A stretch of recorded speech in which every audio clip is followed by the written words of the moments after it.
12 মাসি সজনে ডাঁটা দিয়ে ডাল রান্না করব। সেজন্য সজনের ডাঁটাগুলো সব মশলাপাতি দিয়ে আগে কষিয়ে নিয়েছি সুন্দরভাবে। পেঁয়াজ ভেজে একদম বেরেস্তা করে নিয়েছি। তার মধ্যে আদা রসুন বাটা দিয়েছি, জিরার গুঁড়া, ধনিয়ার গুঁড়া, লবণ, মরিচের গুঁড়া, হলুদের গুঁড়া সব কিছু দিয়ে সজনে ডাঁটাটা কষিয়ে নিয়েছি। আর এইদিকে আমি মসুরের ডাল, লবণ, হলুদ আর সামান্য একটু লাল মরিচের গুঁড়া দিয়ে আগেই সিদ্ধ করে নিয়েছি।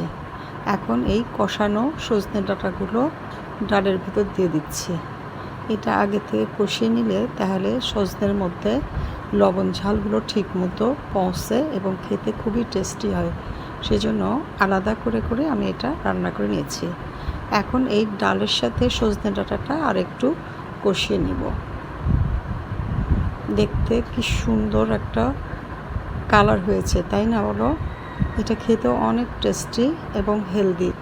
এখন ওই মশলার পাতিলের মধ্যে গরম পানি করে ডালের ভিতরে ঢেলে দিলাম। এখন এটা আমি আবার কতক্ষণ জাল দিব।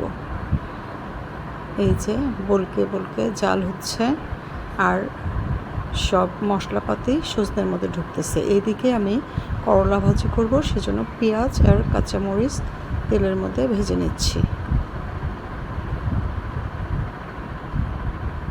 পেঁয়াজগুলো সামান্য একটু নরম হলে এটার মধ্যে আমি আগে থেকে কেটে রাখা করলাগুলো ঢেলে দিলাম। করলার বিচিগুলো আমি ফেলে দিয়ে পাতলা পাতলা করে কেটে নিয়েছি। আর এটার মধ্যে এখন দিব সামান্য একটু লবণ, স্বাদ মতো তোমরাও দিয়ে নিও। এখন আর এটার মধ্যে কিছুই দিব না, শুধু একটু জুড়ে জাল দিয়ে ভেজে নিব যেন করলার কালারটা চেঞ্জ না হয়ে যায় এবং করলাটা সিদ্ধ হয়ে যায়।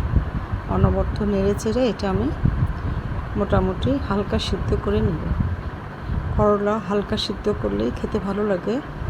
তাও হালকা একটু কালার চেঞ্জ হয়ে গেছে, যাই হোক খুব সুন্দর হয়েছে। এখানে আমার ডালটাও হয়ে গেছে, করলার ভাজিও হয়ে গেছে। আর এখানে আমি কিছু গরুর মাংস কষিয়ে নিয়েছি, সাথে এটার মধ্যে বড় বড় রসুন, গোটা রসুন দিয়েছি। গোটা রসুন দিয়ে মাংসটা ভালো করে কষিয়ে রান্না কমপ্লিট করতেছি। আলহামদুলিল্লাহ আজকের লাঞ্চ এটা আমাদের খুবই মুখরোচক। এই যে আমার মাংসটা হয়ে গেছে আর সাথে সাদা ভাত। সবাই ভালো থেকো।